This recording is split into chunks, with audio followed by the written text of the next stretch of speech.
हमने कहा था कि देखें आप सभी लोग, पिट्स एक पर्सन है, 1780 में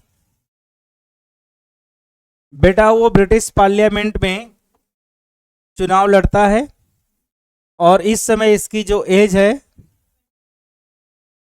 वो 21 ईयर है ना। और 1783 में आफ्टर 3 ईयर, ठीक है बेटा, लगभग ये कितने वर्ष का हो जाता है?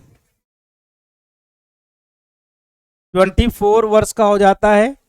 और पहली बात जो है कि ब्रिटिश का प्राइम मिनिस्टर बनता है। सबसे कम उम्र में प्राइम मिनिस्टर बनने वाला व्यक्ति है बेटा पिट्स है। क्या नाम है? पिट्स है। हमने बोला देखिए, भारत में जो व्यवस्था अभी चल रही है वह कैसी व्यवस्था है? COD, जिसमें 24 मेंबर हैं, ये सारे के सारे चीज को अकेला कंट्रोल कर रहा है।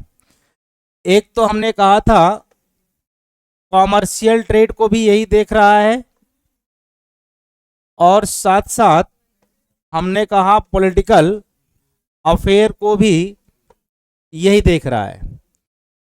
मेरी बात आप समझ पा रहे हैं सभी लोग? तो COD के अंदर जो मेंबर हैं वो कितने बच्चे हैं? 24 मेंबर। और इससे पहले हमने जब बताया था आप लोगों को 1773 एक्ट में हमने कहा था कि ईस्ट इंडिया कंपनी के अंदर में एकदम बिल्कुल करप्शंस भरा हुआ था। क्या हुआ था बेटा? करप्शन। और जिसके कारण से ईस्ट इंडिया कंपनी कई बार आपने देखा होगा कई कारणों से लॉस में गई है।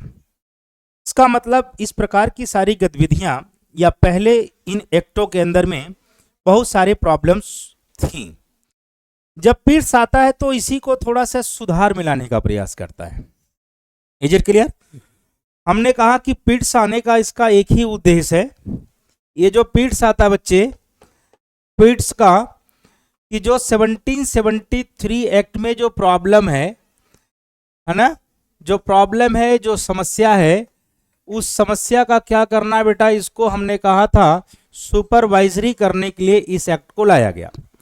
अब ये देख क्या रहा है सुपरवाइजरी में? कह रहा है देखो, ये जो ब्रिटिश गवर्नमेंट है, ब्रिटिश गवर्नमेंट अब इन दोनों पर कमांड रखेगी। एक तरफ ईस्ट इंडिया कंपनी जो कि पूरा व्यापार संचालित कर रही है और दूसरे तरफ COD जिसमें 24 मेंबर हैं।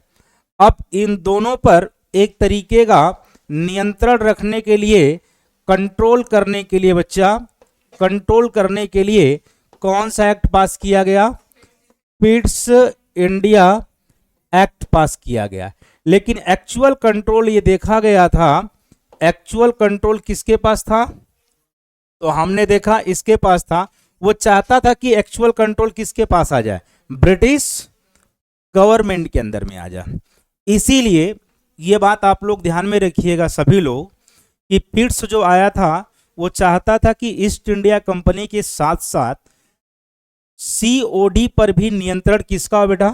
ब्रिटिश गवर्नमेंट का हो। इतनी बात आप समझ गए ना? अब ये क्या परिवर्तन करता है, इस परिवर्तन के विषय में आगे हम सीखने जा रहे हैं। क्लियर?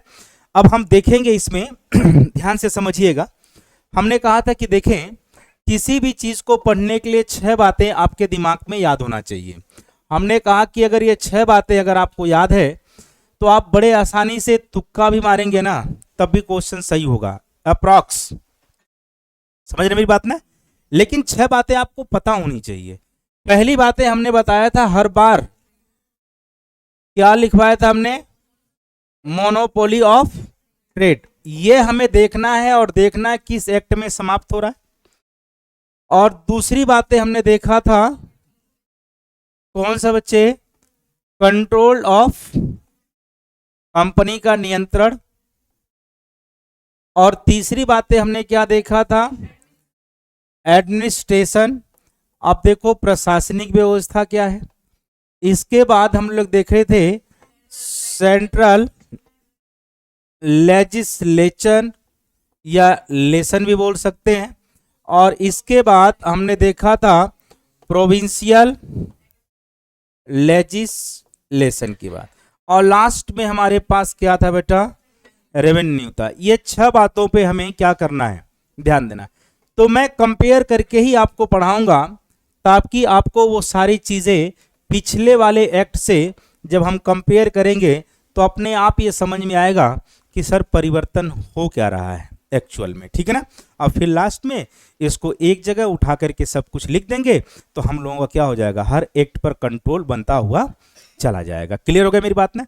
तो अब आप लिखें मोनोपोली पर क्या असर पड़ता है, इस पर है पहला पॉइंट, मोनोपोली पर।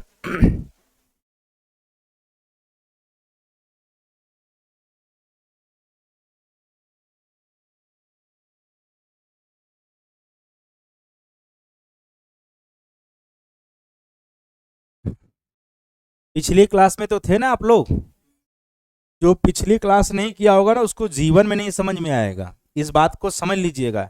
यह है एक्ट, और अच्छे अच्छे का दिमाग ना पूरा 360 डिग्री पर घुमाता है, ये बहुत बढ़िया तरीके से घुमाता है। इसलिए एक पढ़ोगे दूसरा भूल जाओगे, दूसरा पढ़ोगे तीसरा भूल जाओगे। मैं बार बार कहता हूँ ये वो नहीं है कि मैं आपको पार्लियामेंट पढ़ा रहा हूँ, लोकसभा राज्यसभा प्रेसिडेंट।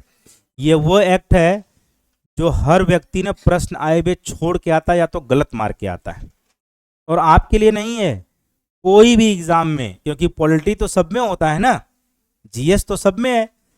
कोई भी एग्जाम्स हो, यहाँ पर 2 ही ऑप्शन दिखता है बच्चों को, या तो वह गलत मारेगा, सही तरीके से नहीं पढ़ा है, या फिर वह इस क्वेश्चन को क्या करेगा, छोड़ देता है। लेकिन मैं ये कभी नहीं चाहूंगा कि आप अगर मुझसे पॉलिटी पढ़ रहे हैं तो आप छोड़ के आए।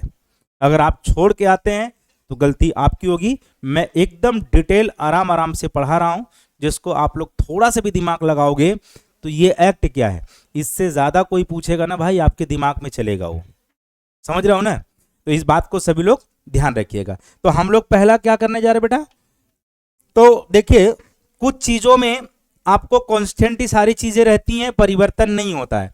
तो पहला हमने बोला पिट्स इंडिया एक्ट में, तो देखो जैसे कि हमने बताया था ये 1773 एक्ट था। क्लियर बच्चे, इसका नाम था रेगुलेटिंग एक्ट, नाम था बच्चा 1773 का। हमने बोला था इस पर पूरा का पूरा किसका मोनोपोली है, मोनोपोली किसका बेटा है, ईस्ट इंडिया कंपनी का। ये जो मोनोपोली था, एक तो आप इंडिया में व्यापार कर सकते हैं, दूसरा जो है कि ईस्टर्न कंट्रीज के अंदर व्यापार कर सकते हैं। तो पिट्स आता है तो कोई बहुत बड़ा तोप नहीं मारता है, पिट्स भी कहता है कि देखो चूंकि देश को तो किसी तरीके से लूटना है, तो स्वाभाविक बात है कि अगर व्यापार नहीं करोगे तो यहां से पैसे का प्रवाह ब्रिटेन में कैसे होगा। तो यहां पर कोई छेड़खानी वो नहीं करता है, यहां पर वही मोनोपोली है जो 1773 एक्ट में था, एज इट इज, कोई परिवर्तन इसमें नहीं लाता है। तो पहली लाइन आप लिखिएगा, जब ये पिट्स आता है, पिट्स इंडिया एक्ट बच्चे, और ये कौन सा एक्ट है 1784 में, बस आप इसके सामने ऐसे एरो बनाइए और लिखिएगा no any change, no any change किसमें बेटा, मोनोपोली ऑफ ट्रेड का। तो यहां पर कोई भी परिवर्तन उसने नहीं किया। पहली बात नोट करें जरा, जैसा ईस्ट इंडिया कंपनी में आपको दिखाई दे रहा है वैसे ही कहां दिखाई दे रहा है, पिट्स इंडिया एक्ट में, ठीक है। तो बस एकदम पहली पॉइंट में आप यही लिखेंगे, कलर मैं चेंज कर रहा हूं, पहली पॉइंट में यही लिखिएगा। पहली पॉइंट में सर कंपनी के मोनोपोली में कोई परिवर्तन नहीं है, कंपनी के मोनोपोली मतलब एकाधिकार में कोई परिवर्तन नहीं, कोई परिवर्तन नहीं। मेरी बात आप समझ में आ गई सबको। ये कौन से एक्ट की बात कर रहा हूं, 84 की बात कर रहा हूं, तो पहली लाइन यही है, तो यहां पे no any changes in the monopoly of trade लिख लोगे क्या इंग्लिश में? ठीक है, लिख लो इसको। यहां पर कोई परिवर्तन नहीं दिखाई देता है, जैसा पहले था ईस्ट इंडिया कंपनी के समय, वैसा ही व्यवस्था 1784 में पिट्स के समय भी रहता है। क्लियर हो गया? स्पष्ट सभी लोगों को? कोई दिक्कत यहां तक नहीं है। तो हमारा पहला कंडीशन इस मोनोपोली वाला हमने क्या किया? समाप्त कर लिया है। नाउ द सेकेंड पॉइंट, कौन सा था सेकेंड पॉइंट? लिख लियो आप लोग ना, जल्दी लिख लो, छोड़ना मत बेटा एक भी, ठीक है? और फिर इसको उठा करके एक जगह पूरा का पूरा लिख देंगे हम लोग, ठीक है ना? कोई भी दिक्कत आपको नहीं होगी, बड़े आराम से क्वेश्चन बन जाएगा, ठीक है ना? हो गया सभी लोगों का ये? ठीक, आगे बढ़ जाऊं मैं? ठीक है, आगे मैं बढ़ जाता हूं फिर। अब देखो बच्चा, दूसरी पॉइंट क्या है? दूसरी आज देखो मैं बोलने के मूड में, बेटा नींद ऐसे नहीं पूरी हुई है, ध्यान रखना। हमारा एग्जाम है 22 तारीख को, है ना? हम ऑलरेडी, मेरा टेम्परेचर ना बहुत ऊपर तक है ना, इसलिए ध्यान रखिएगा सभी लोग। अगला कौन सा बेटा है? Control of company. तो हम लोग दूसरे मकसद पे चल रहे हैं, किस पे चल रहे हैं हम लोग? पॉइंट पर, सेकेंड पॉइंट पे। लिखो बेटा, कंट्रोल ऑफ कंपनी। तो सेकेंड पॉइंट में हम बात करेंगे कंट्रोल ऑफ कंपनी की। किसकी बात करेंगे? कंट्रोल ऑफ कंपनी, कंपनी का नियंत्रण, कंपनी का नियंत्रण। अब देखो मेरे बच्चे, यहां पर भी लिखो और जरा कंपेयर कर लेते हैं, ताकि आपको बड़ा स्पष्ट रूप से दिखाई देगा कि दोनों में परिवर्तन क्या हो रहे हैं। यहां पे भी यही कंट्रोल ऑफ कंपनी लिख लो, कंट्रोल ऑफ कंपनी, कंपनी का नियंत्रण, कंपनी का नियंत्रण। और ये लिख लो 1773 वाले एक्ट में लिख लो, ताकि आपको स्पष्ट और हो जाएगा। और यहां पे क्या लिख लो बेटा? 7084। बताओ आसान लग रहा है कि नहीं लग रहा है? हम दोनों कंपेयर कर दे रहे हैं, आप अपने हिसाब से एक लास्ट में पॉइंट लिख देंगे, क्या परिवर्तन हुआ, तो आपको लगेगा सर बहुत बढ़िया, आसानी से याद हो जाएगा। नहीं तो अब देखो परिवर्तन क्या हो रहा है, इस बात को देखने की कोशिश करना। जो मेरी पिछली क्लास में लड़का रहा है, मैंने यही बताया था पिछली क्लास में, गौर करिएगा सभी लोग। हाँ, लड़का या लड़की, बात वही है बेटा। आजकल तो कोई ज्यादा अंतर तो हमको नहीं दिखता है,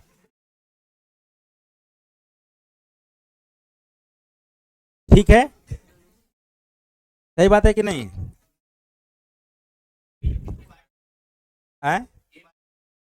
कोई बात नहीं, आवाज जाती है, आप लोग जानते हैं गुड़गांव वाले बच्चे सब कैसे आए। मैं कई बार बोल देता हूँ नालायक, 3 बार बोल दे रिकॉर्ड होगा नालायक, ठीक है? अब ये चाहेगा, मैं बोलूंगा इसको क्लिप करिए, काटिए और इसको लिख दीजिए। नाम बताइए, 2-4 नाम बताइए तुम लोग अपना अपना। हाँ, वो आ जाएगा नाम, है ना? तो कुछ देर के बाद मैं बोल दूंगा नाम, है ना? आप लोगों का इसी पर चला जाएगा यूट्यूब पर। चलिए इधर देखें, आप लोग ध्यान से देखें। ये बेटा देखिए जरा ध्यान से, ये बॉम्बे प्रेसिडेंसी थी, यहां तक सबको पता है? पता है कि नहीं? पी से प्रेसिडेंटी में लिख दिया। और यह बेटा क्या था, बताओ सभी लोग? नहीं बोलोगे तो हम बुलवा लेंगे आपसे। ये मद्रास था, और बीच में बेटा एक प्रेसिडेंसी और थी, कौन सा था? बंगाल प्रेसिडेंसी थी। इन दोनों को बेटा दे दिया गया कि आप रिपोर्ट किसको करोगे, बताओ रिपोर्ट किसको करोगे? तो ये वाली बात तो मुझे लगता है सबको पता होनी चाहिए। और बंगाल का जो गवर्नर था, गवर्नर वो क्या नाम था? तो वॉरेन, मैंने लिखवाया था वॉरेन हेस्टिंग। और इसको क्या बना दिया गया था? गवर्नर जनरल ऑफ बंगाल, यही था। इसको यही पद बनाया गया था, पद दिया गया था बेटा, दिया गया कि नहीं? आपने बोला जी सर बिल्कुल दिया। और हमने कहा कि इसकी हेल्प करने के लिए कितनी बेटा? तो आपने कहा सर 4 जो है कि क्या था, एग्जीक्यूटिव काउंसिल था। क्या था बेटा? एग्जीक्यूटिव काउंसिल 4 लोगों की थी। और हमने कहा था इसके लिए COD बनाया गया था, कोर्ट ऑफ डायरेक्टर। कितने लोग थे? 24 लोग थे। ये कहानी आपको पता है? दोबारा नहीं बताऊंगा, नहीं भी पता होगा तो दोबारा हमसे उम्मीद मत रखना। इतना बच्चों जैसा इसको पढ़ा रहा हूं भाई, इस एक्ट को। ये वाली पहली बात थी। अब परिवर्तन क्या हो रहा है देखो जरा ध्यान से, 2 मिनट रुको आप। चेंज क्या हो रहा है इस बात को आप लोग देखिए, परिवर्तन क्या हो रहा है। आप देखो, जब हम परिवर्तन की बात यहां पे करते हैं तो एज इट इज सब कुछ एकदम उसी तरह होता है। क्या होता है बेटा? देखो, हमने कहा कि यहां पर बॉम्बे प्रेसिडेंसी है और ये क्या है? आपने कहा मद्रास प्रेसिडेंसी है। क्लियर? यही था आपके पास। और हमने कहा कि देखो ये जो बंगाल प्रेसिडेंसी है, ये क्या है बेटा? बंगाल प्रेसिडेंसी है।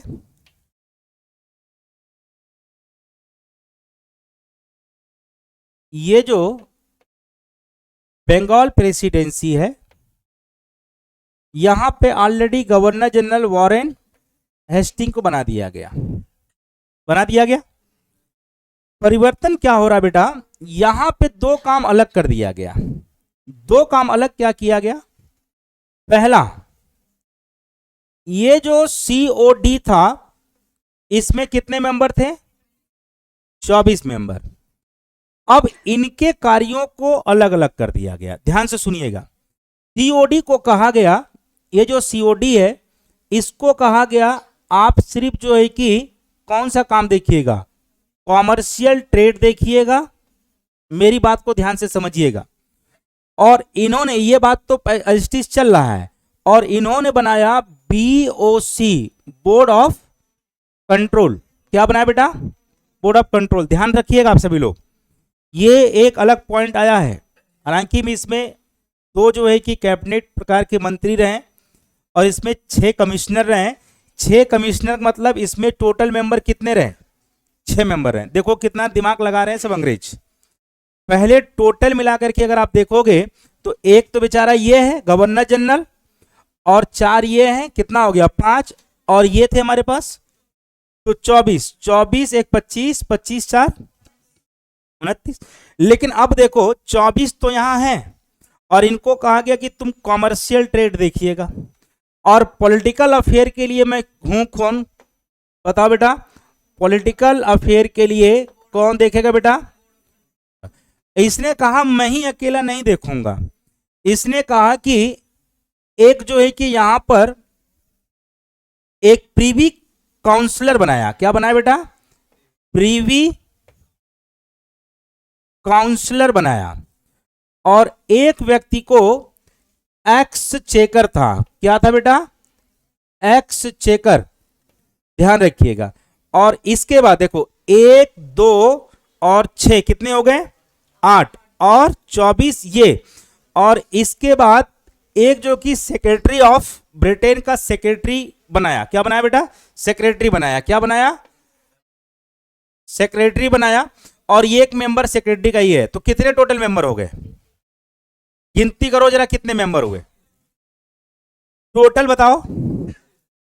1 ये हो गया, 6 ये हो गया 7, और 1 हो गया 8, और ये हो गया 9, और 24 में 9 जोड़ दो 33 मेंबर। अब आप देखो 33 मेंबर मिल करके अब कंट्रोल करेंगे, लेकिन एक्चुअल पावर चूंकि ब्रिटिश गवर्नमेंट के पास होना चाहिए, तो किसके पास होगा? अब बोर्ड ऑफ कंट्रोल के पास। इसका मतलब अब नियंत्रण कौन करेगा? Board of control. लेकिन किसके थ्रू करेगा? सेक्रेटरी बना रखा बेटा है, और प्रीवी काउंसलर बना रखा है, एक्स चेकर भी है। ये सब मिल करके पूरा का पूरा नियंत्रण करेंगे BOC। इसका मतलब BOC के अंदर में ये सारे मिले हुए हैं। 6 ये सेक्रेटरी भी है, और इसके बाद प्रीवी काउंसलर भी है, एक्स चेकर भी है। ये सब मिल करके बोर्ड ऑफ कंट्रोल का गठन करते हैं। बात आप समझ रहे हो ना? इसका मतलब आप देख रहे हैं ना कंपनी को कैसे कंट्रोल करने की कोशिश कर रहे हैं पूरा का पूरा। अब आप देखो कितना बड़ा परिवर्तन आ रहा है कि अब एक जगह से नहीं, पहले जो है कि सिर्फ इतना था, लेकिन अब जो कि क्या हो गया, एक बहुत बड़ा बदलाव यहां पर देखने को मिलता है। लिख लोगे कि साफ साफ लिख दूं? लिख लोगे? उतार लो इसको बेटा, फिर हम लोग आगे बढ़ेंगे।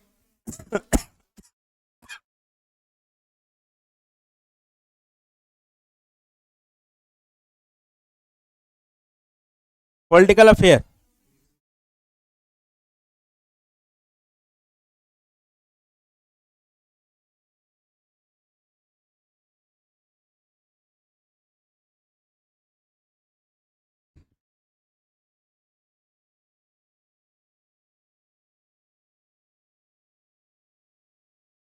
अलग से 6 उसमें ऑलरेडी होते हैं, लेकिन ये टोटल मिला के बनते हैं। जैसे बोर्ड ऑफ कंट्रोल में 6 होते हैं, लेकिन इसके सपोर्ट में कौन कौन से होगा? प्रीवी काउंसलर भी होगा और एक्सचेकर भी होंगे और इसके बाद सेक्रेटरी भी होगा।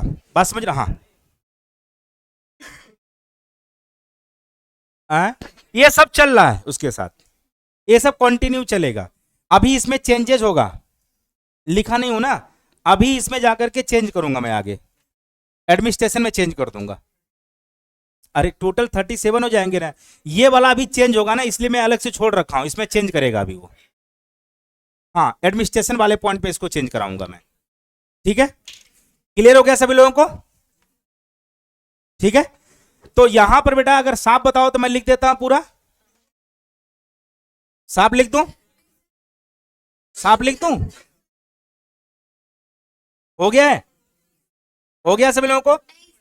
ध्यान रखिएगा, पूछूंगा फिर सबसे, एक बार दोबारा सुन ले। ये सारे सिस्टम ऐसे चल रहा है, बस अलग से क्या बना रहे हैं।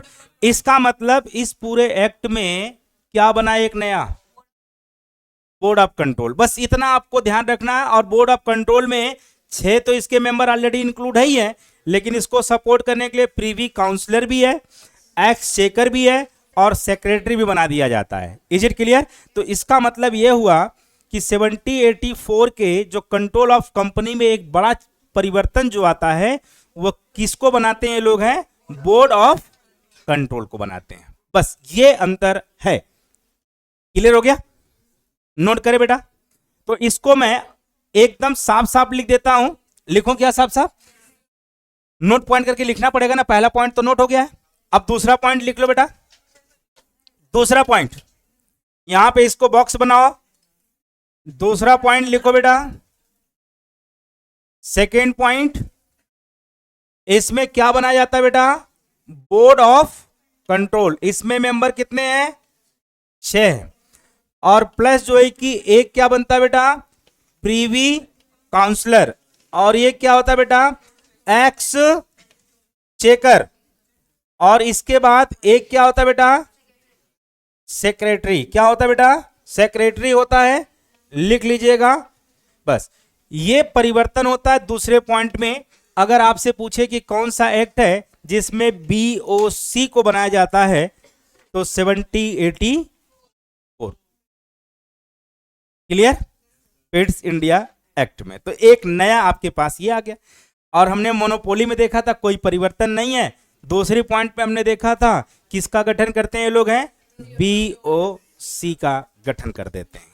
इज क्लियर हो गया सभी लोगों को? स्पष्ट हो गया सभी लोगों को?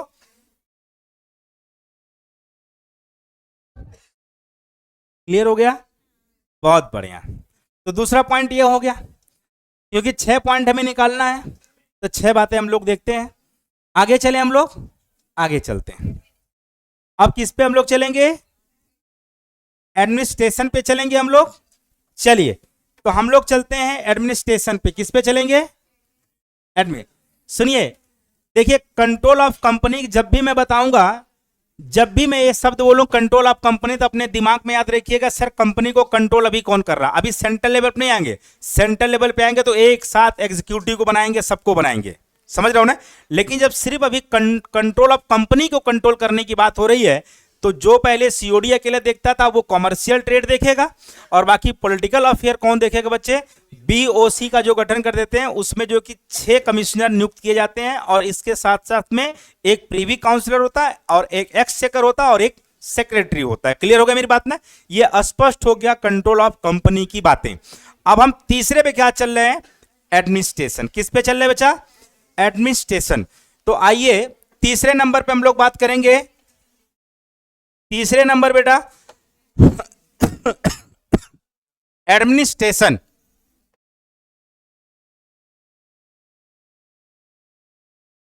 प्रशासनिक व्यवस्था हम लोग देख पा रहे हैं कैसे चला रहे हैं। तो देखो, जब प्रशासनिक व्यवस्था की मैं बात करूंगा ना, तो तुम ये बोलिएगा सेंट्रल लेवल पे भी चल रहा होगा और प्रोविंशियल लेवल पे चल रहा होगा। यही तो हमने प्रशासनिक व्यवस्था पूरे भारत पे हम लोग देख रहे हैं। भाई प्रांत भी बने हुए हैं, केंद्र भी है, तो केंद्र भी और प्रांत भी, ये दोनों साथ साथ कैसे एडमिनिस्ट्रेशन को ये लोग चला रहे हैं। तो देखो, एडमिनिस्ट्रेशन की जब हम लोग बात करेंगे तो फिर वही कलाकारी हम लोग कर लेते हैं। कौन से कलाकारी बेटा? दोनों तरफ की बात को एक बार देख लेते हैं। ये क्या था हमारे पास? 1773। क्लियर? और ये हमारा एडमिनिस्ट्रेशन की किसमें बातें देखेंगे? 1784। बताओ यहां तक सबको क्लियर है? दोनों में कंपेयर करके देख लेते हैं और आसान तरीके से समझ में आ जाएगा हमें। देखिए बच्चे, हमने कहा था कि ये क्या था बेटा? बॉम्बे प्रेसिडेंसी। और ये क्या था? मद्रास प्रेसिडेंसी, यही थी। और दोनों को सब ऑर्डिनेट बनाया गया कि आप रिपोर्ट किसको करोगे? किसको रिपोर्ट करोगे बच्चा? तो आपने कहा रिपोर्ट में बंगाल के गवर्नर जनरल को करूंगा।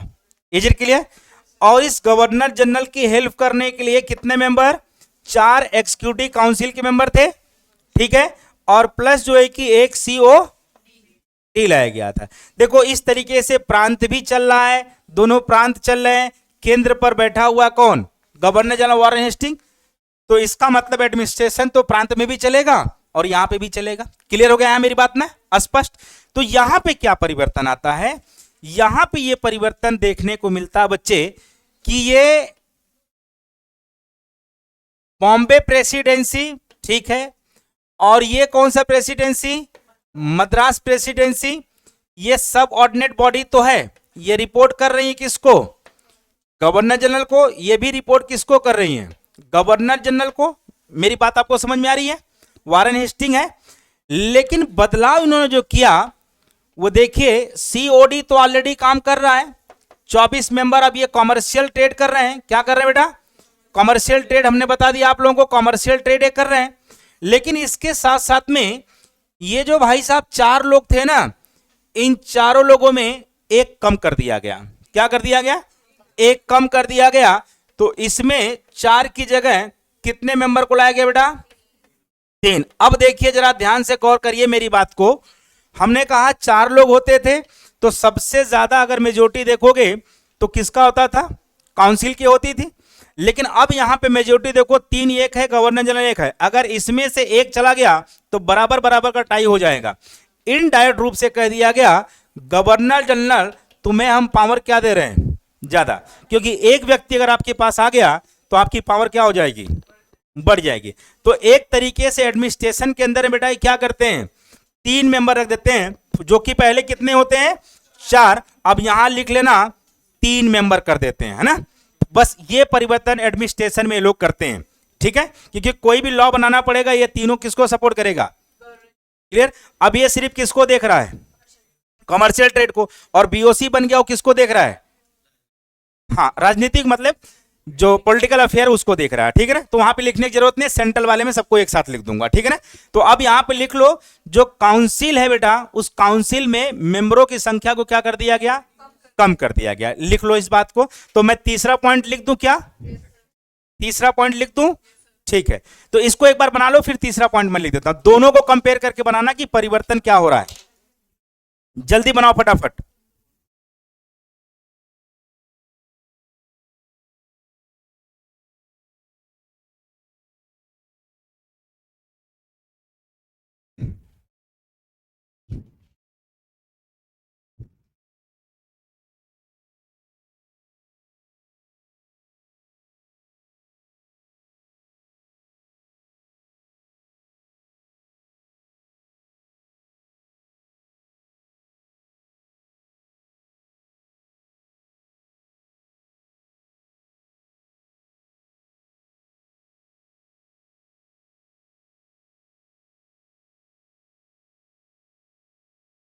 क्लियर हो गया सभी लोगों को?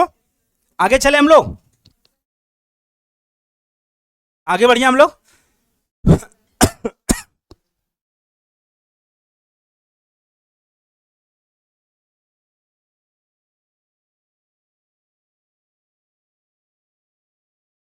बढ़िया बेटा, हम लोग सभी लोग आगे बढ़िया। तो तीसरी बात है, लिख लो, एडमिनिस्ट्रेशन में क्या परिवर्तन ला रहे बेटा? काउंसिल में क्या कर रहे हैं? मेंबर की एक कमी कर दिए, मतलब कितने मेंबर हो गए? 3 मेंबर। चलिए लिख लेते हैं यहां पे कि जो बेटा काउंसिल बना के रखते हैं लोग हैं, काउंसिल में मेंबर की संख्या कितनी कर दी है इन्होंने? 3 कर दिए। कितने कर दिए? 3 कर दिए। मेरी बात समझ गया ना? अब अगर देखा जाए तो किसका काम ज्यादा बढ़ गया है? BOC में, जिसके मेंबर कितने हैं? 6। अब ये पूरी जिम्मेदारी बैठ करके, ये ब्रिटेन में है, इंडिया में नहीं बनाया गया। ये कहां बनाया गया बेटा है? तो याद रखिएगा, ये कहां स्टैब्लिश किया गया? ब्रिटेन में सब काम कर रहे हैं। इज इट क्लियर मेरी बात ना? ये कहां काम कर रहे हैं? सब ब्रिटेन में काम कर रहे हैं। इसका मतलब चाहे सैनिक हो, चाहे न्यायालय हो, चाहे राजस्व की व्यवस्था हो, रेवेन्यू की, सब कुछ अब किसके अंदर में आ चुका है? बात समझ रहे हो ना? सब कुछ वही देख रहा है, यहां पे सब काम कर रहे हैं, लेकिन सारे को निर्देश और कमांड कहां से मिल रही है? POC से मिल रही है, क्या आपको करना है। बात समझ रहे हो ना? तो ये हमारा एक बहुत बड़ा पहलू है। अब तीसरा नंबर पे हमारे पास क्या आ गया बेटा? 2 चीज हो गया, 3 चीज हो गया। अब चौथे नंबर पे हमने क्या पॉइंट लिखवाया था? Central legislature. अब सेंट्रल लेजिस्लेचर में सारे चीज बना लीजिए आप लोग। देखो बेटा, देखो बना दूं? अब लिखो बेटा सेंट्रल लेजिस्लेचर में, और डायरेक्ट लिख लीजिएगा 1784 का क्या बदला हुआ भैया?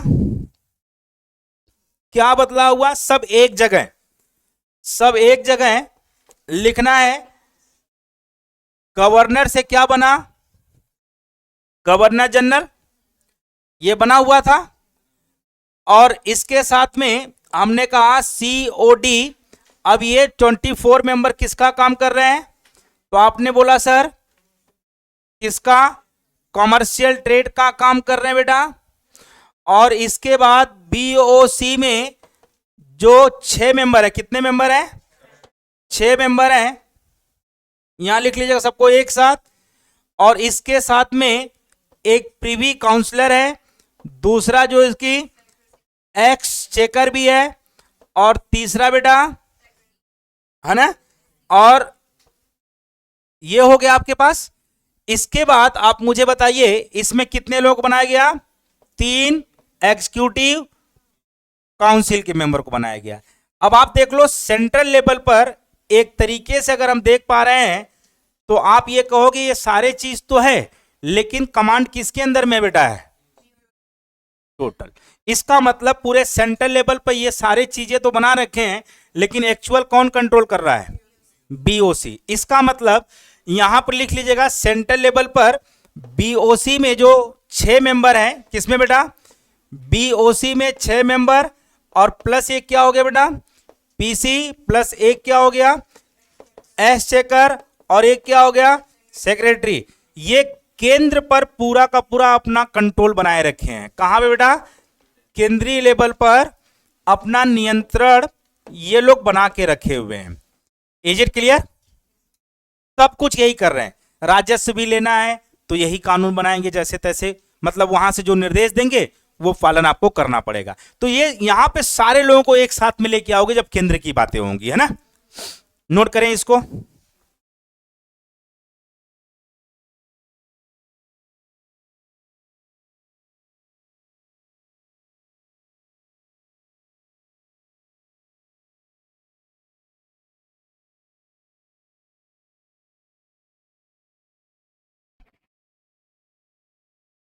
तो आप चौथी बातें लिख सकते हैं केंद्र पे, चौथी बातें लिख सकते हैं बच्चे।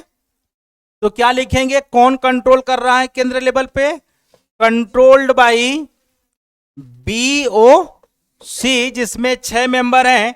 इसका मतलब ये जुडिशरी को भी देख रहा है जुडिशरी को भी और रेवेन्यू मामले को भी और पुलिस मामले को भी, मतलब जितनी पुलिस प्रशासन है सब कुछ कौन देख रहा है?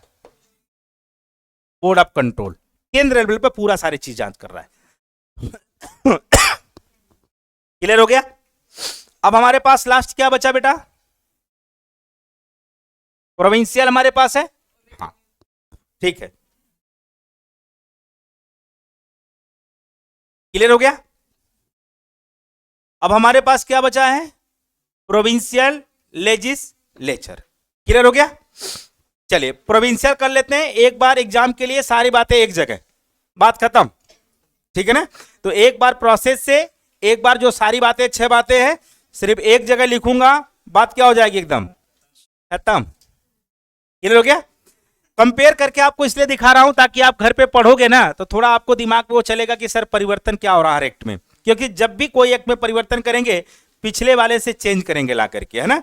जैसे मान लो 70-84 का पढ़ा रहा हूं, अब आगे का जो एक्ट आएगा तो 2 एक्ट तो छोटे छोटे बनाए गए, लेकिन सबसे बड़ा जो परिवर्तन होगा 1813 के एक्ट में हो जाएगा। तो 1813 जो वाला एक्ट आएगा जिसको हम लोग चार्टर एक्ट नाम जानते थे, वो एक बहुत बड़ा परिवर्तन वहां पे देखने को आपको क्या होगा? मिलेगा। देखेंगे क्या परिवर्तन हो रहा है वहां पर। तो अभी हमारे पास फिलहाल हम लोग किस पे चल रहे हैं बेटा? 6ठा पॉइंट है ना हमारे पास कि 5वां पॉइंट है? लिखो 5वें पॉइंट में हमारे पास क्या आ गया? प्रोविंशियल, नोट करें, प्रोविंशियल लेजिस्लेचर, प्रांतीय विधान लोग कैसे बना रहे हैं या प्रांत लेवल पे कानून कैसे बना रहे हैं। तो यहां पे सिर्फ हम प्रांत को लेंगे। किसको लेंगे बेटा? प्रांत को लेंगे। तो 2 प्रांत हमारे पास मिल जाएगा, एक कौन सा बेटा? बॉम्बे, और दूसरा एक हमारे पास मद्रास। क्योंकि प्रांत हमारी बात चल रही है ना बेटा, तो हम लोग सिर्फ प्रोविंशियल को लेंगे। अब आपको पता है कि हमने कहा था ये जो है कि बंगाल में ऑलरेडी इन दोनों के क्या कर दिया गया? सब ऑर्डिनेट बना दिया गया। लेकिन यहां पे जब आता है तो कहता है कि अब देखो आप भी अब कोई भी लॉ नहीं फ्रेम कर सकते हैं। पहले तो अपने तरीके से यहां पर गवर्नर जो नियुक्त होता था अपने तरीके से बनाता था, सिर्फ उसको रिपोर्ट करना किसको पड़ता था? इसके गवर्नर जनरल को।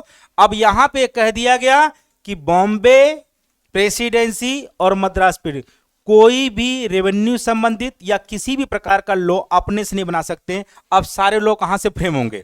यहां से होंगे। बात समझ रहे हो ना? तो यहां पे नो एनी लॉ लिखिएगा, no any law frame by किसके द्वारा बेटा? प्रोविंशियल के द्वारा, या प्रेसिडेंसी जो बनी थी बेटा वही बात आपको यहां पर लिखना है। और यहां पे भी ये लिखना no any law frame by किससे बेटा? प्रोविंशियल। पहली बात तो ये हो गई। और दूसरी बात ये कह दी गई कि आपने कॉर्नवालिस का नाम सुना होगा। कॉर्नवालिस ने पहली बार यहां पे पुलिस कमिश्नर लेके आता है और यहां पर बॉम्बे प्रेसिडेंसी के बीच में मद्रास प्रेसिडेंसी में एक जो है कि बेटा कमांडर इन चीफ नियुक्त करता है। तो ये प्रश्न आपके बन जाएंगे, बताइए कौन सा एक्ट है जिसमें कॉर्नवालिस ने पहली बार क्या बनाया? कमांडर इन चीफ की पोस्ट बनाया दोनों प्रेसिडेंसी के अंदर में। तो आप लिख लीजिए कमांडर इन चीफ। क्या बनाया आप इसको देखने के लिए? कमांडर इन चीफ की पोस्ट जो है कि क्रिएट किया यहां पर पूरे पुलिस महकमा को कंट्रोल करने के लिए, देखने के लिए कि अब ये लोग क्या कर रहे हैं। क्लियर हो गया? तो याद रखिएगा जो ये प्रेसिडेंसी है इसका एक नया पॉइंट मिला है। कमांडर इन चीफ का पोस्ट जो आया बेटा है वो प्रोविंशियल लेजिस्लेचर के बीच में 1784 एक्ट के अंदर में आ गया, एक नया पोस्ट क्रिएट हो गया। तो 2 चीजें यहां पे बहुत बड़ी देखने को मिल रही है, एक बीओसी और दूसरा commander in chief, police commissioner की नियुक्ति। और ये कॉर्नवालिस लेके आता है। क्लियर हो गया मेरी बात ना? स्पष्ट हो गया सभी लोगों को? तो अब ये काम करते हैं।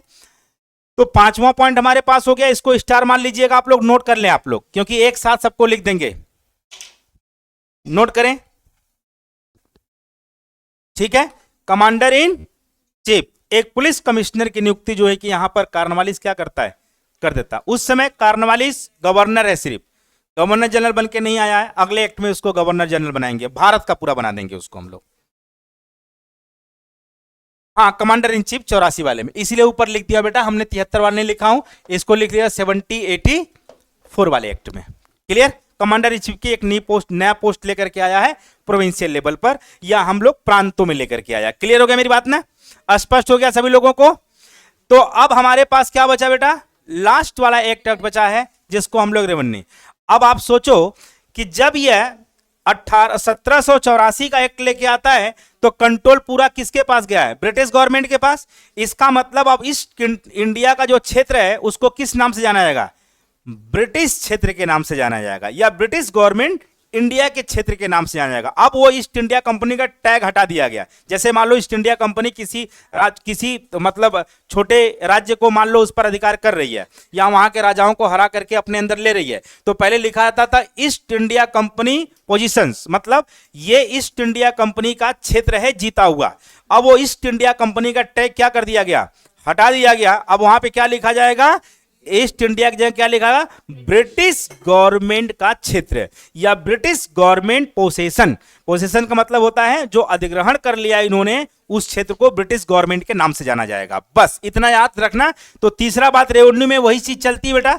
छठी बात जो है कि जो चलती है रेवेन्यू में, लिख लीजिएगा, साल्ट से तो वो कर रहे हैं, नमक से, और इसके बाद कॉमर्शियल ट्रेड चल रहा है, लेकिन जो ये जगह पे जो एरिया का नाम बदल दिए, पहले क्या होता था? ईस्ट इंडिया कंपनी का क्षेत्र कहते थे, है ना, एरिया ईस्ट इंडिया कंपनी का, जहां पे ईस्ट इंडिया कंपनी। अब इस नाम को क्या किया इन्होंने? हटा दिया। अब किस नाम से जाना जाएगा? British government. हाँ, तो क्या लिखिएगा बेटा? तो इसमें हो जाएगा ब्रिटिश गवर्नमेंट पोसेशन एरिया लिख दीजिएगा, कोई दिक्कत इसमें नहीं है। अब सारे काम किसके थ्रू हो रहा है? बस ये बहुत बड़ा परिवर्तन यहां पर देखने को मिलता है। धीरे धीरे ईस्ट इंडिया कंपनी का अस्तित्व जो है कि खतरे में पड़ते हुए जा रहा है। कहीं ऐसा ना हो कि अगर ये लोग चेंज नहीं करते तो बाद में पता चलता कि ईस्ट इंडिया कंपनी पूरा कंट्रोल बना लेती, बोलती हम ही एक गवर्नमेंट बना ले रहे हैं यहां पर। तो इसलिए ईस्ट इंडिया कंपनी को क्या कर रहे हैं? धीरे धीरे वहां से अब हटा रहे हैं, अब अपना नाम प्रेजेंट कर रहे हैं सामने ला करके कि जो भी कुछ कर रहा है, आप कौन कर रहा है? क्योंकि बीओसी को इन्होंने बना दिया। अब ये 6 बातें हम लोग क्या करते हैं? एक जगह लिख लेते हैं और बात आपकी क्या हो जाती है? समाप्त हो जाती है ना। तो हम लोग अगले एक्ट पर चलेंगे, और छोटे छोटे एक्ट हैं उसको आगे बढ़ा करके फिर हम लोग 1813 वाले एक्ट पे चलेंगे। तो बताइए बेटा, पहली पॉइंट हम लोग शुरुआत कहां से हो गया था सभी लोगों का? पहली पॉइंट की शुरुआत हम लोगों ने कहां से किया? आप मुझे बताइए बेटा। तो आप पहली बात लिख लो फॉर एग्जाम्स के लिए सभी लोग। अब इसको पढ़ के जाना बेटा। पहली बात क्या लिखोगे? मोनोपोली में कोई परिवर्तन नहीं है। तो यहां पर लिखिए एकाधिकार में कोई परिवर्तन नहीं हुआ।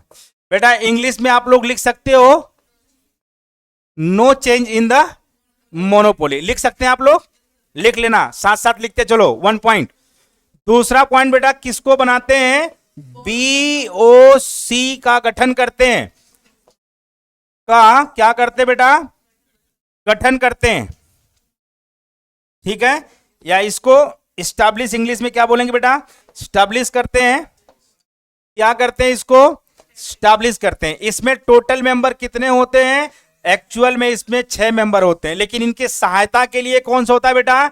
एक जो है कि प्रीवी काउंसिल, और दूसरा जो है कि एक एक्सचेकर, लिख लोगे आप लोग, और एक बेटा कौन सा होता है?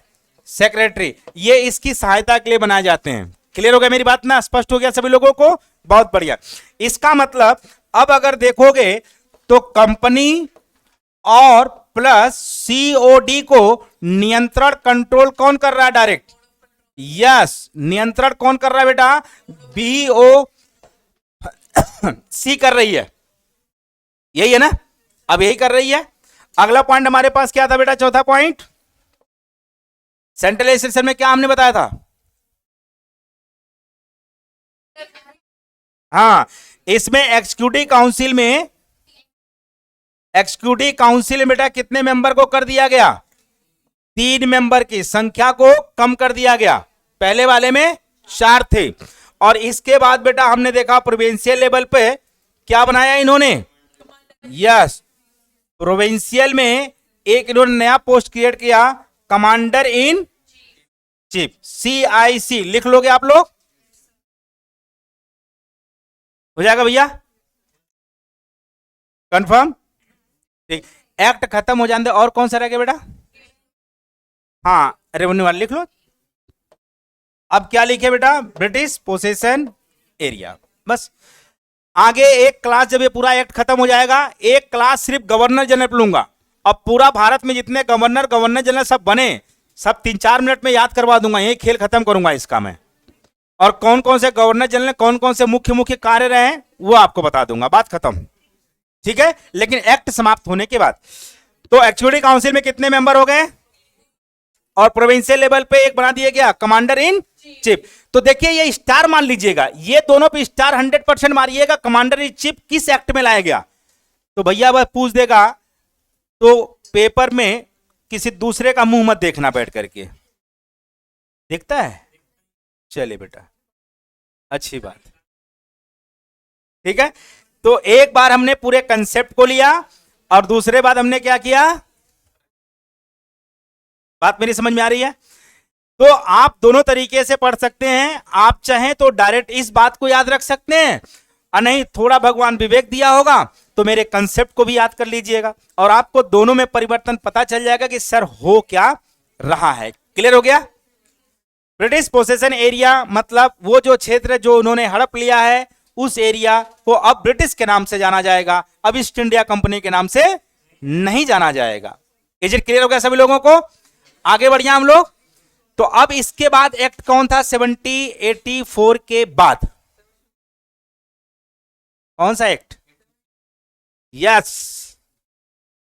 तो एक लाइन में खत्म करेंगे, एक्ट कौन सा था बेटा बताओ, 1786। अब देखो 1786 में क्या बातें प्रमुख थी इसकी, बस एक लाइन में खत्म करना है, इसमें कुछ विशेष नहीं होता है। इसीलिए हमने बोला कि एक क्लास में जब आपको लूंगा गवर्नर जनरल का, तो एकदम विश्वास करिएगा एक्ट समाप्त हो जाने दो, क्योंकि मेन पॉइंट जो एक्ट में आएगी वो सारे गवर्नर जनरल में लिख दूंगा आगे चल के। तो एक क्लास हमारी गवर्नर जनरल पे होगी, जिसमें आसानी तरीके से सारे गवर्नर जनरल का एक तरफ से नाम आपको याद करवा दूंगा, जितने भी भारत में अभी तक बने हैं सब, और मोटी मोटी बातें सब में करवा दूंगा कि भैया सती प्रथा का अंत किसने किया, किसने शुरुआत किया, किसने प्रतिबंध लगाया, इस प्रकार से क्वेश्चन पूछा जाता है ना, ये सब करवा देंगे, उसमें टेंशन न रखिएगा। एक क्लास सिर्फ लूंगा है ना, लेकिन पहले एक्ट पढ़ लीजिएगा ताकि ये बात आपको क्लियरिटी के साथ एकदम कंसेप्ट पता हो, ठीक है ना। अब देखिए मेरी बात को ध्यान से सुनिएगा, इस एक्ट में क्या हुआ, इस एक्ट की बात आपको समझना है। देखो हमने कहा, देखो बेटा ध्यान से, हमने कहा कि गवर्नर जनरल अब प्लस इसके एग्जीक्यूटिव काउंसिल, यही था हमने लिखा था ना, ये मिलकर के कोई भी कानून का फ्रेम करते थे या कोई भी कानून बनाते थे पहले, ठीक है, यही दोनों बना रहे थे। हम लोग यही सब कानून बनाते थे, और कानून की रिपोर्ट किसको देते थे, सीओडी को देते थे, लेकिन अब किसको देंगे, बीओसी को भेजना पड़ता था वहां पे। इसका मतलब कानून बनाने वाले दो ही लोग हैं, कौन सा बेटा, एक गवर्नर जनरल और एग्जीक्यूटिव काउंसिल में ये लोग काम कर रहे थे। तो एग्जीक्यूटिव काउंसिल में ऑलरेडी 3 मेंबर कर दिया गया, अब गवर्नर जनरल एक है ही अपना पे। तो यहां पर ये लोग लॉ फ्रेम करते थे, क्या करते थे, लॉ फ्रेम करते थे। अब मेरी बात को गौर से सुनिएगा, बस जब 1786 का जब आया तो इसमें एक बहुत बड़ा परिवर्तन किया गया, जो लॉर्ड कॉर्नवालिस था उसको भारत का गवर्नर जनरल बना दिया गया था। मेरी बात ध्यान से सुनिएगा, हमने कहा कि लॉर्ड कॉर्नवालिस, सुने हो ना आप लोग, इसको बेटा भारत का क्या बनाया गया, भारत का गवर्नर जनरल बना दिया गया। हमने बोला गवर्नर जनरल पढ़ाऊंगा तो और भी आ जाएगा सारी चीजें, लेकिन इस एक्ट में 2 बातें की गई हैं। जैसे ही ये भारत का गवर्नर जनरल बना, अब ये पूरे भारत को देखेगा कि सिर्फ बंगाल को देखेगा, नहीं देख सकता ना, क्योंकि अब इसको क्या बना दिया गया, पूरा का पूरा भारत का गवर्नर जनरल क्रिएट कर दिया गया है, इसको पद मिल चुका है। ये आता है, इतनी बड़ी इसको पद मिली है, वो कहता है कि देखो अब इसके हाथ में इतनी बड़ी पावर है कि अगर कोई गवर्नर जनरल या एग्जीक्यूटिव काउंसिल मिलकर के कोई कानून को फ्रेम कर रहे हैं तो उस कानून को डिसॉल्व कर सकता है, रद्द कर सकता है। इतनी पावर भारत के गवर्नर जनरल लॉर्ड कॉर्नवालिस को कौन सा एक्ट में दिया गया, इस एक्ट में। बस यही बात याद रखना, किसी भी कानून को, जो ये कानून बना रहे हैं, कानून को क्या कर सकता है, रद्द कर सकता है। कौन रद्द कर सकता है? बस इतनी बातें इसमें कही गई है। कौन सा? 86 में। नोट करें बेटा, तुरंत नोट करें। यही छोटा सा एक बात 86 में लेकर के आया गया कि कुल मिला जुला के सारी चीजें वैसे है। अब कानून को रद्द करने की शक्ति किसको दे दी गई है? सब है, बीओसी है, सीओडी है, सारी चीजें। लेकिन कानून कौन बना रहा है? प्राथमिक लेवल पे यही बना रहा है, ये दोनों मिलकर बना रहे हैं, क्योंकि ये इसकी सहायता कर रहा है, ये कानून बना रहा है। अब इन दोनों के कानून जो बने हुए हैं उसको रद्द करने की पावर किसको दे दी गई है? भारत के गवर्नर जनरल, इसका मतलब लॉर्ड कॉर्नवालिस को। क्लियर हो गया सभी लोगों को? इसको आराम से आप लोग लिख लीजिए, फिर हम लोग थोड़ी आगे बढ़ेंगे।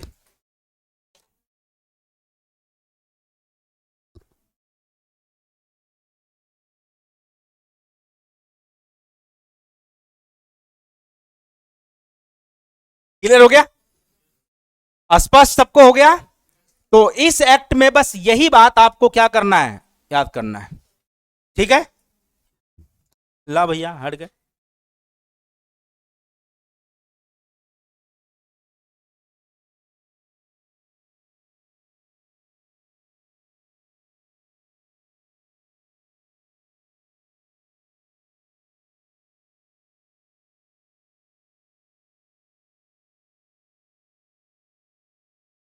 कोई बात नहीं, कोई बात नहीं बेटा। वारेन हेस्टिंग, ये भारत का होगा फर्स्ट, भारत का प्रथम होगा। क्लियर हो गया? आगे बढ़े, आगे बढ़िए हम लोग। अब कौन सा एक्ट हमारे पास आया? कौन सा? 1793। याद है ना तुम लोगों को? ऐसा क्यों देख रहे हो मुझे इसे अनजान बन करके? अनजान बच के मत देखो, है ना। आप बोलो कि सर 1793 का एक्ट आया, और 1793 एक्ट को पहली बार नाम क्या दिया गया? Charter act. क्या नाम दिया गया? Charter act. मेरी बात आपको समझ में आ गई? ठीक है, आइए फिर, अगर बात समझ में आ गई तो हम आगे बढ़ने का प्रयास करेंगे। इसमें भी बस छोटी बातें लिखना है। वो क्या लिखना? ध्यान से सुनिए। 1793, इसे पहली बार क्या कहा गया बेटा? चार्टर एक्ट 1793 का। और इसकी प्रमुख बातें क्या हैं? इस बात को ध्यान में रखना है। प्रमुख बातें बस एक ही है, ईस्ट इंडिया कंपनी के टाइम पीरियड को, किसको बेटा? टाइम पीरियड को 20 वर्षों के लिए एक्सटेंड कर दिया गया। मेरी बात आपको समझ में आ रही है? नोट कर लें, इस एक्ट में प्रमुख बातें यही हैं।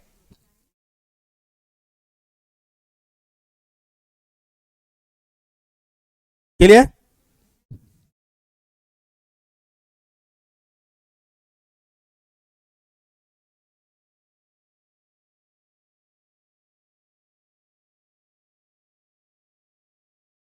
क्लियर?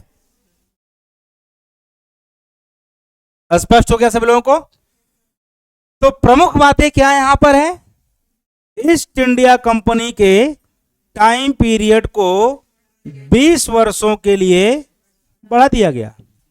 और दूसरा काम क्या प्रमुख हो सकता है इसका? पहला काम तो यह हो गया।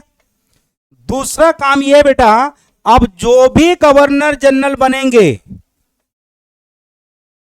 गवर्नर जनरल भारत अलग होगा, अब गवर्नर जनरल जो बनेंगे उनको सैनिक स्तर पर, या जो आर्मी है, पुलिस है, इसको कंट्रोल करने की पावर किसको दे दी गई? तो लिख लो, इसको पावर किसको देगी बेटा? कंट्रोल करने की। किसको कंट्रोल करने की? प्रशासन को, एडमिनिस्ट्रेशन को। किसको बेटा? एडमिनिस्ट्रेशन मतलब पुलिस प्रशासन हो गया, एडमिनिस्ट्रेशन। देखो कितनी बढ़िया बात कर रहे हैं। पहले ऊपर पिताजी बैठे हुए हैं, भारत का गवर्नर जनरल, वो कह रहा तुम नीचे काम करोगे, सारे बाकी मैं देखूंगा। आप बात समझ रहे हो ना? इसका मतलब डायरेक्शन कहां से मिल रहा है? ऊपर से। जैसे मान लो मैं एसडीएम हूं, मैं बोल दिया एसडीएम हूं, यार देखो मेरे मुंह से निकल गया ना, तो बात समझ रहे ना? तो अब मान लो मेरे ऊपर कोई आईएएस अधिकारी होगा, आईएएस अधिकारी के ऊपर मान लो कोई सीएम होगा, है ना। अब सीएम निर्देश देगा, चूंकि सीएम क्या पूरे राज्य का है, लेकिन निर्देश दिया किसको, आईएएस अधिकारी को। आईएएस अधिकारी किसको दिया है, एसडीएम को। तो जो क्षेत्रीय स्तर पे काम कर रहा है उसको बोला गया भैया गवर्नर जनरल तुम काम कर रहे हो, पुलिस प्रशासन वगैरह तुम संभालोगे, बाकी जितने ऊपर के निर्णय लेने होंगे हम लोग लेंगे। बात समझ लो ना। तो यहां पे प्रशासनिक व्यवस्था की जिम्मेदारी किसको दे दी गई, मेरी बात समझ गए आपने, किसको देगा, जितने भी भारत में गवर्नर जनरल बनेंगे, भारत का गवर्नर जनरल नहीं, गवर्नर जनरल, क्योंकि भारत का तो एक ही होगा ना, बाकी गवर्नर जनरल जो बन रहे हैं उनको प्रशासनिक व्यवस्था की जिम्मेदारी दी गई है। यह प्रमुख रूप से दो बात 1793 एक्ट में की गई थी। अब हमारे पास कौन सा एक्ट आता है, यस लिखिए, most important act, most important acts.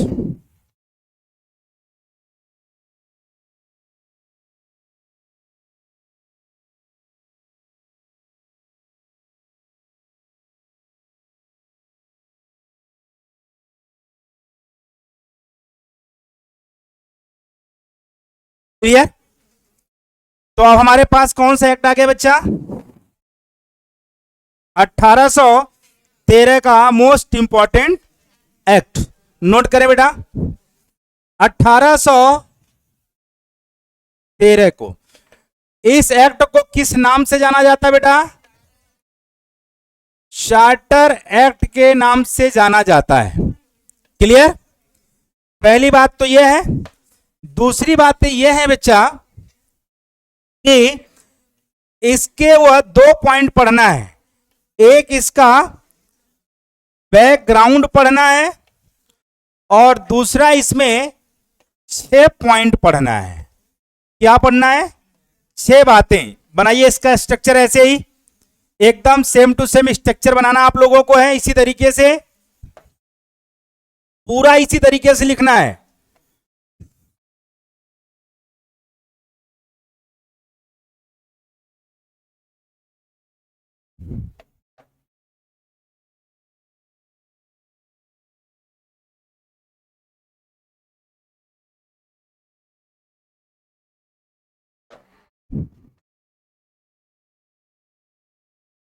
Note करें, एकदम पहले स्ट्रक्चर आप ऐसे बनाएं, इसके बैकग्राउंड पे हम लोग चलेंगे फटाफट।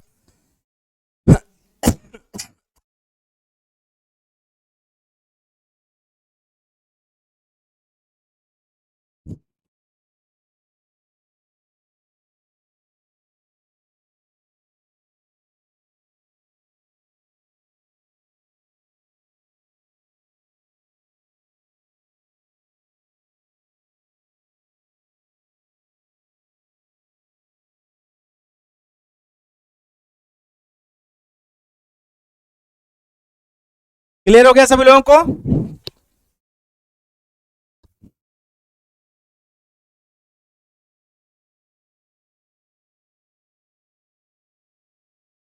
तो अब ये मोस्ट इंपॉर्टेंट बेटा है, इसको गौर से थोड़ा सा पढ़िएगा आप लोग, है ना। और इसकी मुख्य मुख्य बातें क्या हैं अभी आपको कुछ देर के बाद समझ में आ जाएगी। क्लियर हो गया सभी लोगों को। तो मैं पहले बैकग्राउंड शुरू कर लूं, बैकग्राउंड पहले शुरू करता हूं। इसके आने के पीछे क्या रीजन है, क्यों लाया गया, इसको हम लोग देखने का प्रयास करते हैं। देखिए बेटा ध्यान से समझिए आप। देखिए अगर हम बैकग्राउंड पे बात करेंगे, अभी मैं 10 मिनट बाद सबसे पूछूंगा अभी थोड़ा थोड़ा, ताकि आप लोग मुझे थोड़ा सा बताइएगा कि भैया कुछ समझ में आ रहा है कि नहीं। देखो बैकग्राउंड में अभी तक ये देख रहे थे कि ईस्ट इंडिया कंपनी 1600 ईस्वी में कब बेटा कहां प्रवेश की, तो हमने कहा कि सर भारत में आई। Is it clear. और हमने कहा कि इसको, इस कंपनी को एक क्या मिला हुआ था, तो आपने कहा सर मोनोपोली प्राप्त था इसको। इसका मतलब केवल तुम व्यापार कर सकते हो, बाकी कोई भी व्यापार नहीं कर सकता। बात आप समझ रहे हो ना। और इससे पहले हमने देखा कि अभी जो 1784 का एक्ट था, इसमें हमने देखा, सॉरी 86 वाले में किसमें 20 साल बढ़ा दिया गया, बताओ बेटा। 93 वाले में हमने देखा एक्ट जो हमारे पास 79(3) का था, इसमें इस मोनोपोली को कितने वर्षों के लिए बढ़ा दिया गया था?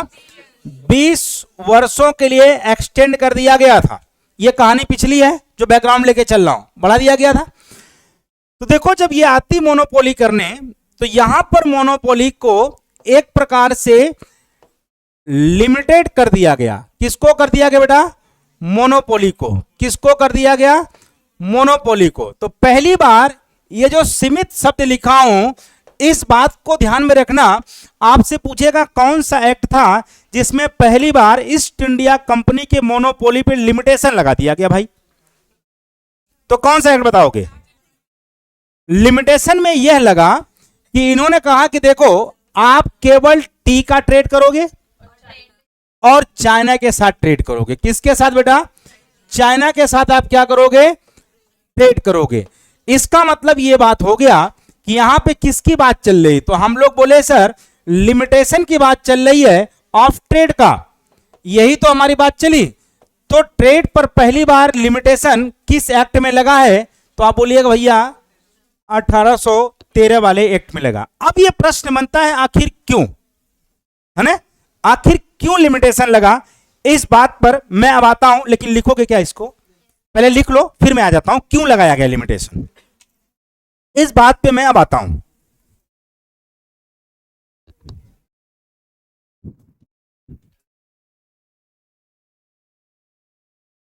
वो एडवांस हो गया है, उसकी 5G नेटवर्क पकड़ रहा है आजकल। नहीं है?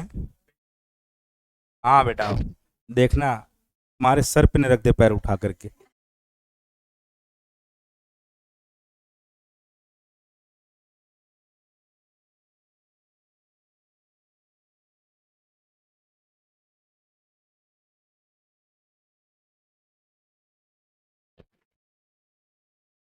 हो गया भैया? तो पहली बार लिमिटेशन 1800, आगे चल के उसको भी समाप्त करेंगे हम लोग, देखेंगे, है ना? लिमिटेशन लगाया गया। इसका मतलब ये मान के चल रहे हैं कि सर, कहने का मतलब यह है कि सिर्फ टी पे आप छोड़े और चाइना के साथ छोड़े, इसका मतलब लिमिटेशन तो आप लगा दिए। इसका मतलब यह हो गया कि मोनोपोली कंडीशन को आप खत्म कर दिए। यही तो हो रहा भाई। अगर सिर्फ टी के साथ करना और चाइना के साथ करना है, इसका मतलब टी के अलावा और भी कंपनियां भारत में आ सकती हैं। अब सिर्फ टी का व्यापार कौन करेगा? East India company. और चाइना के साथ व्यापार कौन करेगा? लेकिन अगर सोचो कि भारत में और भी अगर व्यापार करना हो, तो इसका मतलब अब वह ईस्ट इंडिया कंपनी की मोनोपोली को क्या हो रहा है? खत्म। अब बहुत सारे प्राइवेट इंटरप्रेन्योर भी लाएंगे, प्राइवेट बहुत सारे वेंचर्स आएंगे, इसमें बहुत सारी कंपनियां आएंगी, और यहीं से बताया जाता है कि यह एक्ट भारत की अर्थव्यवस्था को तबाह कर दिया। सोचो, पहले एक लूट रहा था ईस्ट इंडिया कंपनी, अब ब्रिटेन से इतनी कंपनियां चलेंगी जैसे मोनोपोली खत्म होगा। बताओ भारत की अर्थव्यवस्था का क्या दशा होगा? खराब हो जाएगा, क्योंकि पहले एक कंपनी लूटती थी और बहुत सारी कंपनियां आएंगी। तो अभी हम आगे सब बताएंगे 1813 में क्या कहानी इसकी होती है। तो ये हमारा पहला फेज में रहा कि हमने कहा कि लिमिटेशन लगा दिया गया ईस्ट इंडिया कंपनी के मोनोपोली पर। इसका मतलब ईस्ट इंडिया कंपनी अगर व्यापार कर सकती है तो टी और चाइना के साथ व्यापार कर सकती है। तो मैंने बोला क्यों, आखिर कारण जानो आप, है ना बेटा? कारण जानो आप। हंसो बेटा, खूब हंसो। कारण क्या है? कारण पहला यह है, जब आप पढ़ते हैं वर्ल्ड हिस्ट्री, सुने आप लोग? पढ़े हो ना? विश्व का इतिहास 12th में पढ़ाया जाता है आप लोगों को। 12th पढ़ा था, विश्व इतिहास खाता है ना? पढ़े हो ना आप लोग? क्या बात करते हैं, भगवान माफ नहीं करेगा। 1740 में आपने देखा होगा पूरे यूरोप में औद्योगिक क्रांति हो रही है। क्या हो रहा बेटा? इंडस्ट्रियल रेवोल्यूशन हो रहा है, औद्योगिक क्रांति हुई। क्या हो बेटा? औद्योगिक क्रांति। इंग्लिश जानते हो औद्योगिक क्रांति का क्या होता बेटा? औद्योगिक क्रांति चल रही है।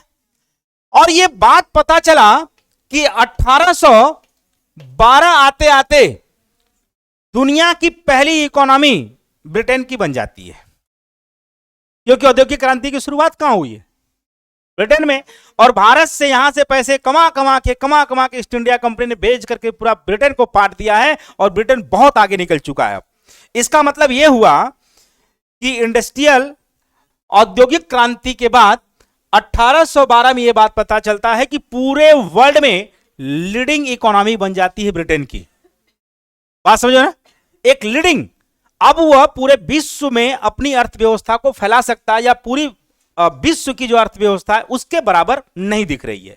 इसका मतलब एक तरीके से 1912 में जो यूरोप की इकोनॉमी है, किसकी बेटा, या ब्रिटेन के कह सकते हैं, ब्रिटेन की जो अर्थव्यवस्था है वो बेटा क्या है, विश्व में एक लीडिंग अर्थव्यवस्था बन चुकी है। कैसी व्यवस्था बन चुकी है?